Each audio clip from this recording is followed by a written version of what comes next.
J'ai l'honneur, au nom du gouvernement de la République, de demander à l'Assemblée nationale l'abolition de la peine de mort en France.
Si Dieu existe, qu'aimeriez-vous après votre mort l'entendre vous dire, à vous, Robert Badinter?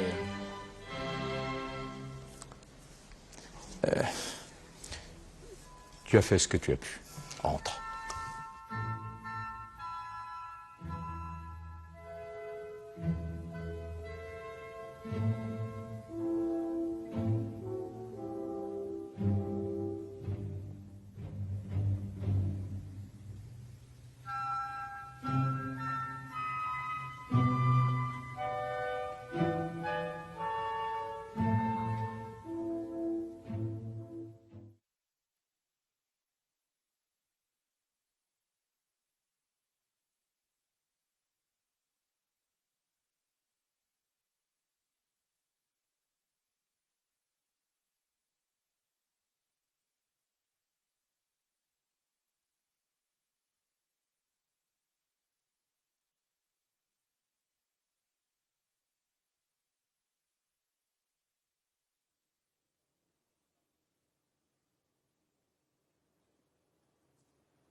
Le sang sur la lame, la tête coupée d'un homme, une vie fauchée. Ce spectacle morbide, Robert Badinter y assista à l'aube, le 28 novembre 1972, dans la cour de la prison de la Santé. Avant, il y avait eu la plaidoirie désespérée pour sauver son client, Roger Bontemps, coupable qui n'avait pas tué.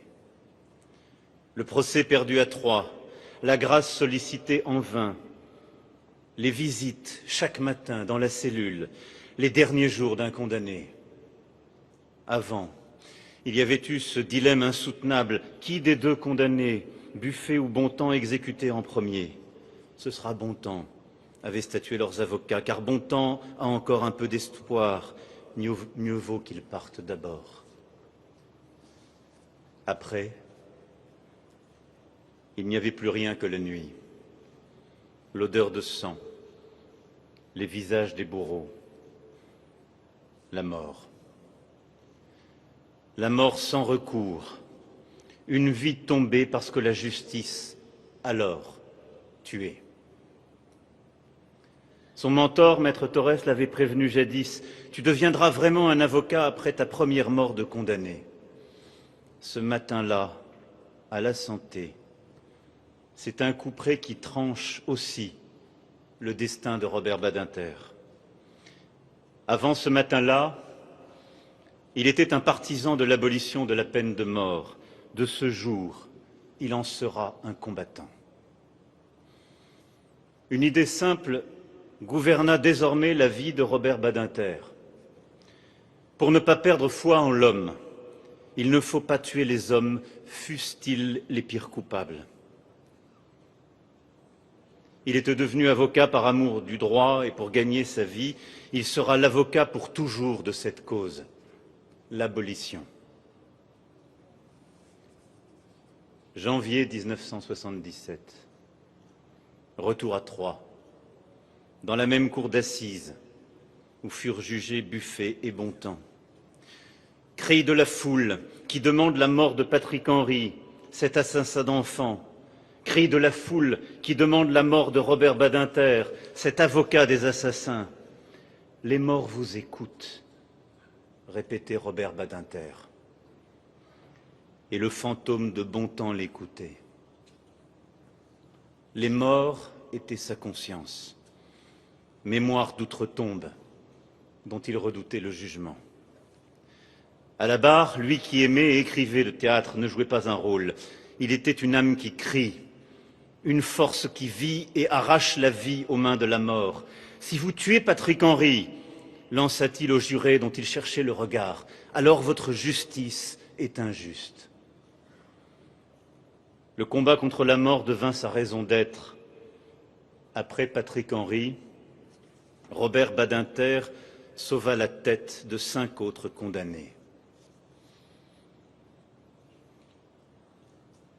Les morts nous écoutent. Les morts. Ces morts. Simon, son père, arrêté le 9 février 1943 par les séides de Klaus Barbie. Schindléa, sa grand-mère déportée à 79 ans. Idis, son autre grand-mère, que dans la fuite la famille dut laisser s'éteindre seule à Paris. Naftoul, son oncle, ses cousins, tant des siens décimés par la Shoah. La mort, comme ombre permanente, à chaque contrôle de papier dans ce village de Savoie quadrillé par les Allemands, surveillé par la police de Paul Touvier. La mort aux trousses, sa quête de fantôme après-guerre à Auschwitz. Oui, Robert Badinter fut un jeune homme hanté par la mort. Sans doute est-ce pour cela qu'il fit toute son existence le choix résolu de la vie. Nourriture terrestre, nourriture céleste, haut très haut et bas très bas. Il vécut intensément chaque minute. Fureur de vivre, des universités américaines au prétoire, gourmandise des mots, voyage jusqu'au bout des nuits sans sommeil pour étudier, devenir docteur, préparer ses cours. Épiphanie de travail et de savoir, fête de l'esprit, la vie, la belle vie, celle des théâtres, celle de l'opéra, la vie pour aimer, épouser Élisabeth, couple dans le siècle, unis par l'universel. Complicité dans les épreuves et les procès, les bonheurs et les livres, presque 6 décennies d'une vie mêlée avec leurs 3 enfants, Judith, Simon et Benjamin. Lumière d'un grand amour et amour des grandes lumières, celle de Condorcet, de la Révolution, de la République. Les morts vous écoutent. Ceux qui écoutent Robert Badinter, ce jour de septembre 1981, s'appellent Jaurès, Clémenceau, Briand, Camus, Hugo. À la tribune de l'Assemblée nationale, pour défendre la loi abolissant la peine de mort, le garde des Sceaux porte l'engagement du président François Mitterrand, formulé durant la campagne, en dépit de l'opinion. Robert Badinter parle. Plaidoirie inoubliable contre une peine capitale qui, par ses mots, est pulvérisée, à son tour exécutée. Robert Badinter parle. La peine de mort dissuasive, mais Patrick Henry lui-même criait à mort Buffet, à mort Bontemps, devant le même palais de justice de Troyes quelques années plus tôt. La peine de mort, dénoncée par les religions, les philosophies, les consciences du monde, la peine de mort, apanage des dictateurs. Robert Badinter parle. Et la justice, n'est-ce pas seulement des juges, des jurés, avec leurs failles, leurs erreurs? Alors faut-il accepter des exécutions sans cause, des cadavres par accident? Un homme qui n'a pas tué, coupé en 2 dans la cour de la prison de la Santé? Non, ce n'est pas une question politique, c'est une question morale, un cas de conscience. Robert Badinter convainc. Une majorité vota pour la loi entière. Une majorité formée de la gauche, rejointe par quelques députés de l'opposition, menée par Jacques Chirac. Robert Badinter avait gagné son plus grand procès. Victor Hugo, son modèle, avait écrit 93. Robert Badinter venait de tracer 81 dans l'histoire du progrès français. Année de l'abolition.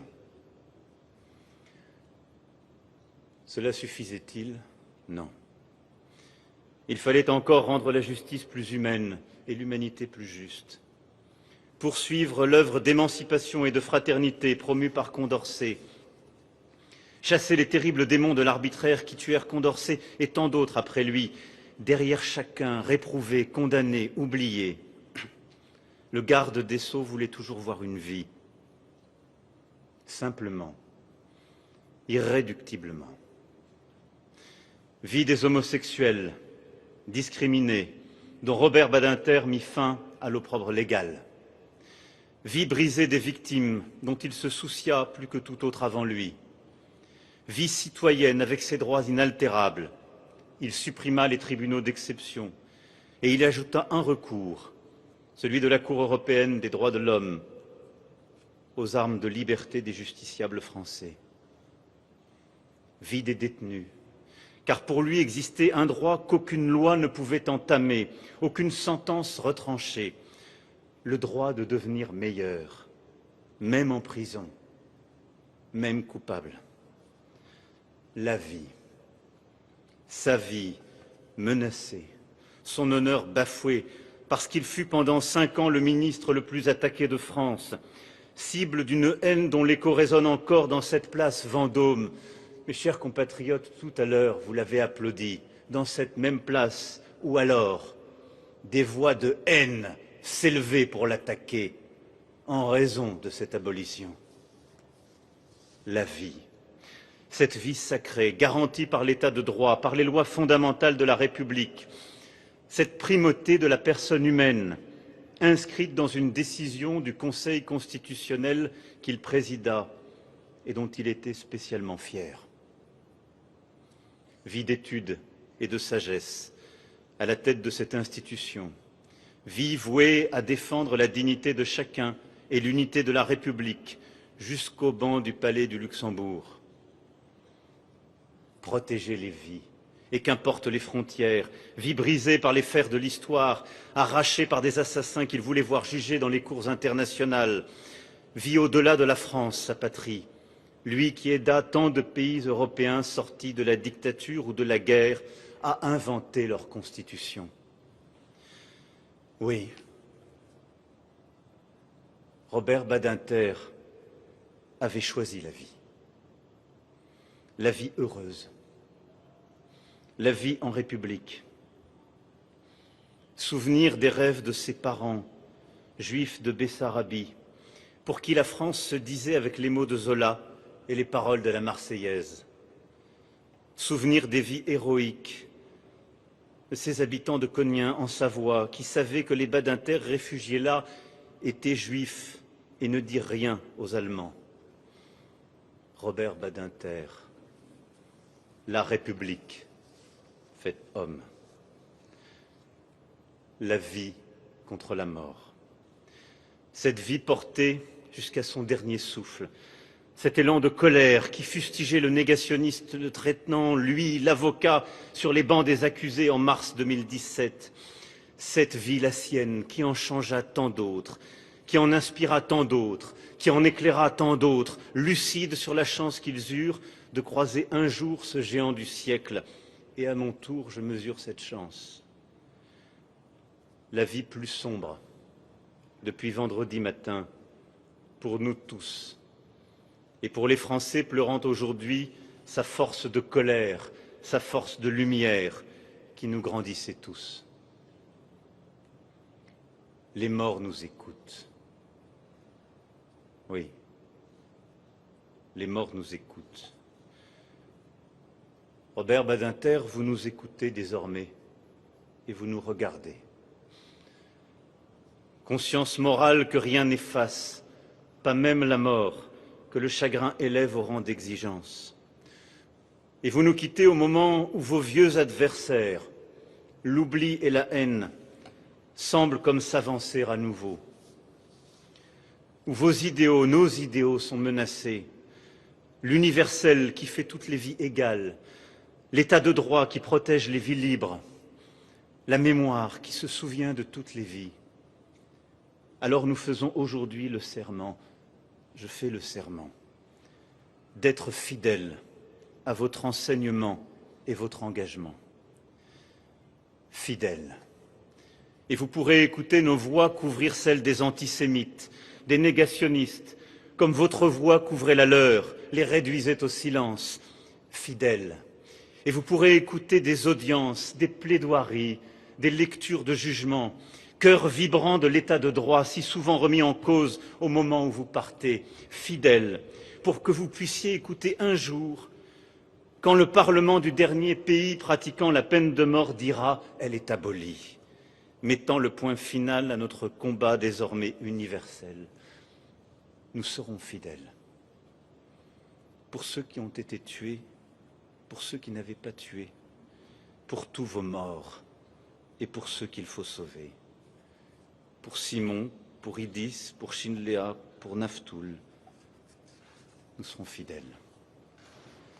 Pour cette part d'humanité qui fut si longtemps oubliée dans le siècle et demeure si fragile, nous serons fidèles.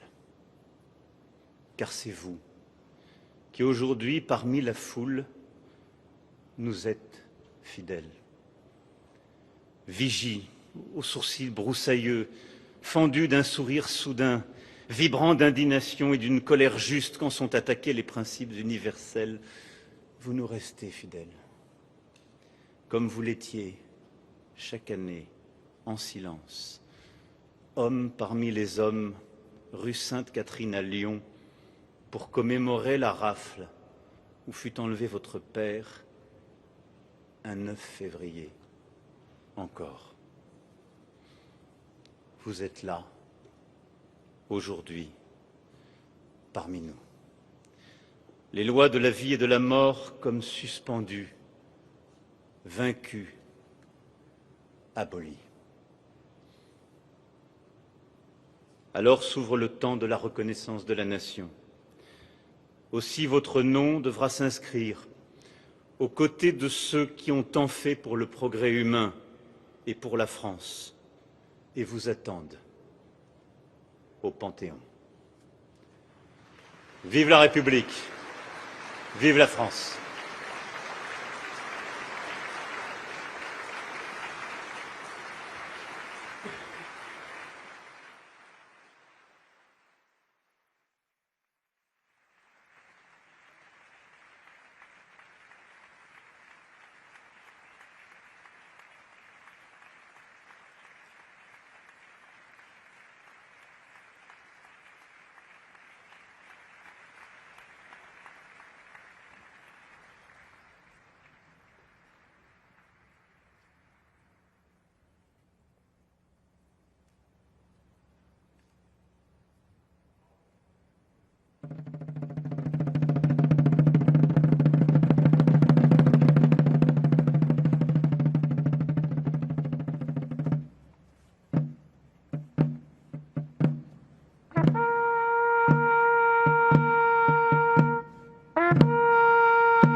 Allons enfants de la patrie, le jour de gloire est arrivé. Contre nous de la tyrannie, l'étendard sanglant est levé. L'étendard sanglant est levé. Entendez-vous dans les campagnes, juger ces féroces soldats. Il vient